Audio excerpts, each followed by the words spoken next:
Assalamualaikum warahmatullahi wabarakatuh. Ashama harka fuunee akkam jirtan dhaggeeffattoonni YouTube chaanaalii Sof Maraab. Egaa kutaa jalqabaa irratti takka application jedhamturraa live irra taa'uudhaan sa'aatii 2f kooyinii akkaataa waliin sassabachuu dandeessan. Akkamitti akkaawuntii banachuu akka dandeessan, akkamitti irraa immoo hojjechuu akka dandeessan hamma tokko isiniin qaqqabeetiin jira. Egaa jalqaba yeroo isin tan $8 direct ni argattan isiniin jedheetiin jira. Egaa $8 san immoo direct cash out gootanii baafachuu dandeessan karaa invitation linkii kan gootii fi akkanumallee invitation code kan koo asirratti argamu kana yoo isin tan. Har'a immoo karaa ittiin hojjechuu dandeessan. Detail ni ilaalla. Karaawwan achirratti argaman kan ittiin hojjechuu dandeessanii fi $1 ittiin waliin sassabachuu dandeessan ni ilaalla.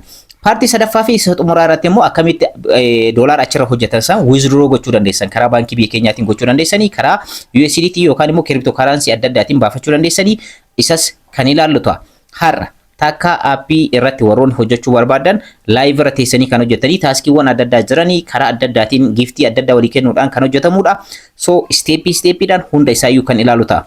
Warroon yeroo jalqabaatiif gara YouTube chaanaalii kanaatti dhuftan YouTube chaanaaliin kun YouTube chaanaalii barnootaati kan teknooloojiiti kan hojii online ittiin argachuu dandeessan waan ta'eef subscribe gochuudhaan gara maatiiwwan keenyaatti dabalamaadha. Viidiyoo kana immoo like share gochuudhaan hiyyoota keessan dhaqqabaadha. Daa'e gara barnootichaatti. Egaa jalqaba irratti application takka jedhu jalqaba irratti akkaataa ittiin buufachuu dandeessan akkamitti galmaa'uu akka dandeessanii fi $8 sanillee akkamitti argachuu akka dandeessan viidiyoo jalqaba irratti ilaalleetiin jirra. So application kana keessa seenne amma immoo akkaataa ittiin $1 waliin sassabachuu dandeessanii fi karaa ittiin hojjechuu dandeessan tokko tokko ni ilaalla. Egaa invitation code screen irratti argamu kana yoo galmooftan hostii keenya jalatti galmooftanii so directly ID screen irratti argaa jirtan kanaan live keenya irra yeroo dhuftan egaa barnoota walirraa argachuu ni dandeenya waa'ee isaa walirraa barachuu ni dandeenya. So karaan ittiin hojjetan guddaan maalidha kan jedhu jalqaba irratti isiniin haa dhaqqabu. Jalqaba irratti karaan ittiin hojjetan miika jedhu keessa seenaati. Duraan dursitanii application kana verify taasisuu qabdanii. Verify taasisuudhaaf immoo dirqama agency center kan jettu kanarra kilik gootanii ID screen irratti argaa jirtan kanaan nu jalatti galmooftanii hostii keenya jalatti yeroo galmooftan haala kanaan task centeriin ni jirti. Yeroo hundayyuu task centerii seenaatii daily kan hojjetan taskiiwwan garagaraatu jira. Asirra seentanii hojjechuu ni dandeessan. Egaa taskiiwwan kunniin maal fakkaatu? Tokkoffaa dailyidha. Egaa newcomer check-iniin guyyaa 7f kan turudha. Akkanumallee newcomeriidhaaf kan qophaa'e taskiiwwan gara 5tu argama. Paartii jalqabaa irratti isinitti agarsiisee jira. Isaan hojjechuu hin dagatinaadha. Inni biraa immoo invitation taskiidha. Invitation task jechuun namootaaf invite gochuudhaan hojjechuu jechuudha. So isa kanas hojjechuudhaaf go kayetu kanarratti ni argamti. Ergasii immoo linkii keessan invitation taskii kana yookaan immoo invite kan ittiin gootan linkii asirratti invite agency kayetu ni argamti. Isarra kanarratti kilik gootanii namoonni akka agency ta'anii galmaayaniif gochuudhaaf asirratti share invite agency link kayetu ni argamti. Ishee kanarra kilik gootanii ergasii immoo namootaaf share gochuudhaan salphamatti copy gootanii isa kana agency kana namaaf share yeroo gootan salphamatti karaa ittiin hojjetan agency share gochuu namoota sadiif ni dandeessanii. Egaa steepiiwwan 3 of keessaa qaba agency share gochuun. Tokkoffaa namoonni kunniin application kana yeroo buufatan linkii keessaniin lammaffaa immoo karaa koodii keessaniitiin agentii keessan jalatti yoo galmaa'anii fi akkanumallee agency ID keessan yookaan immoo isin notification isin bira dhaqqaba agentii yeroo goostan kan irraa argatanidha. Kanaaf warroota agency taatanii galmaa'uu barbaadaniif linkii ergamuudha jechuudha. So sababni isaas ani agentii waan ta'eef so karaa kan kooti warroon agency taatanii namoota hojjechiisuu barbaadanis haala kanaan agentii taatanii jechuudha ni dandeessan. Egaa inni biraa immoo asirratti kan argamu $8 kan gahuudhaaf isin taasisu amma fakkeenyaaf $8 kenna akkaawuntii kan koo kanarratti. So meeqa tunaafa 91 irratti argama 9 tunaafa. So isa kana dabalataan argachuudhaaf asirratti go to earn kayetu kanarra kilik gochuudhaan karaa ittiin hojjetan keessaa murteessaan isa kana waan ta'eef so akkuma duratti kanatti invite namoota gochuudhaan ergasii immoo maal argattanii spinii argattan. So spinii tikeettiidha. Spinii ni argattanii nama tokko yeroo seentan komishina ni argattan waan ta'eef egaa isa sana immoo asirratti spin kayyattu ni argamti. Spin kayyattu irratti kilik gootanii yeroo hundayyuu spin gochuudhaan $1 keessa waliin sassabachuu ni dandeessan jechuudha. Asirratti spin kayyattu ni argamti. Spin kana irratti kilik yeroo gootan yeroo hundayyuu spin gochuu ni dandeessan jechuudha. Sababni isaas asirratti spin isiniif kenna waan ta'eef amma almost namaaf invite waan hin godhiniif naaf kennuu hin danda'u nama invite yeroo gootan jechuudha nama affeeruu jechuudha. Egaa karaan itti hojjetan keessaa tokko isa kanaadha. As keessatti taaskiiwwan garagaraatu argama. Taaskiiwwan sanniin hojjedhaadhaan waan hojjedheef naaf hin dhufne jechuudha. So isin warra hojjetin haala kanaan taaskii seenterii keessa seenaa taaskiiwwan argaman sirriitti hojjechuu hin dagatinaadha jechuudha. Inni biraa immoo kan ilaaluu qabdan egaa coin seelara ta'uu dandeessanii. Coin seelara ta'uun immoo kan danda'amu egaa qarshii baay'ee isin gaafata. So coin seelara ta'uudhaaf biyya keenya keessatti qarshii baay'ee isin gaafata. So coin seller ka jedhu ni argama. Warroota agency taatan qofaa fi agentii taatan qofaaf coin seller ka jedhu kan dhuftu jechuudha. Namoota affeeruun immoo invite friend ka jettu kanarra kilik gootanii ergasii immoo namoota affeeruu dandeessan. Namoota gara keessanitti affeeruu. Karaan ittiin nama affeertan karaa adda addaatu jira. Tokkoffaa isin agentii yoo taatan namoota agentii taasisuudhaan. Lammaffaa immoo karaan lammaffaadhaa ittiin hojjettan immoo namoota hostii keessan jala galmeessuudhaaf. Ergasii immoo asirratti invite friend ka jettu ni argamti. Asirratti immoo spin ka gootan nama invite yeroo gootan isin dhufti duratti illee isiniif ibseetiin jira. Inviting karaa adda addaatiin dhufa waan ta'eef jechuudha. So haala kanaan karaan ittiin hojjetan. Inni biraa immoo karaan ittiin hojjetan inboxidha. Inboxii kana meseejiiwwan adda addaa isinii dhufan. Meseejiiwwan kanneen direct akkuma isin dhaqqabeef sekendii muraasaaf kan turudha. Meseejii san deebisaa fi ergasii immoo biinii isiniif kenna. Meseejiiwwan asirra dhufan kanneen accept godha. Amma fakkeenyaaf isaan kanneen osoo accept hin godhin yeroo irra darbee akkana yeroo irra dabarsuun qabudanii live irra jirta yoo ta'e direct spinii meseejii namoota irraa isin dhaqqaban sanneen direct namootaaf deebisuudhaan qarshii bareeda walitti sassabachuu dandeessan coinii bareeda jechuudha. Inni biraa immoo kan asirratti argamu miitiidha. Miti jechuun egaa asirratti mitiiwwan garaagaraatu argama. Egaa viidiyoo match jira, viidiyoo voice jira, mitiiwwan kanneen ilaaluu dandeessanii isaan kanneen wajjin haasa'uu miti gochuu ni dandeessan meseejii walii erguu jechuudha. Asirratti meseejii namaaf erguudhaan ergasii immoo namni sun dafee yoo kan isiniif deebisu ta'e directly isiniif coinii ni dabalaa jechuudha. Biin isiniif dabala, biiniin sun immoo direct accountii keessan irratti mul'ata. Inni biraa immoo paartiidha. Paartii ka jedhu ni argama.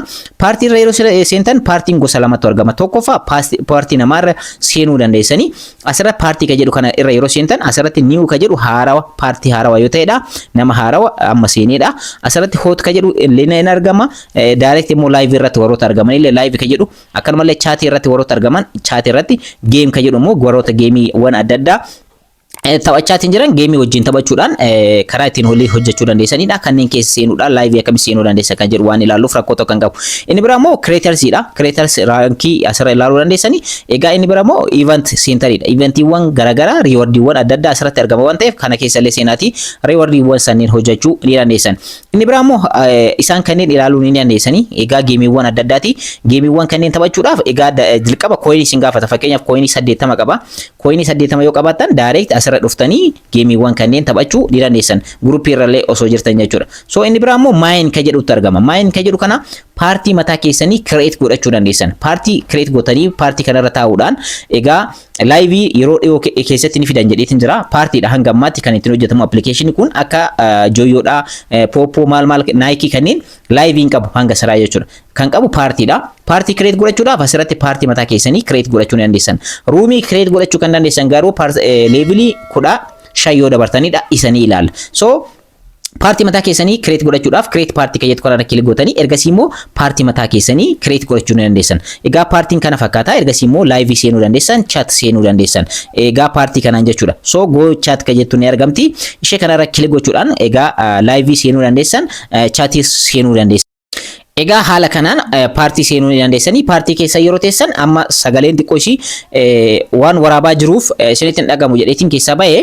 So paartii keessa irra yeroo seentan namoonni seenuu ni danda'anii, namoonni giiftii adda addaa isiniif kennuu ni danda'anii. Mee sagalee waraabaatiin viidiyoo kan biraatiin jechuudha, bilbila biraatiin sagalee waraabaatiin isiniif haa ibsu waa'ee paartii kanaa bal'inaan jechuudha. Maaliif paartii irratti hojjechuu dandeessan namoota wajjin waan ta'eef.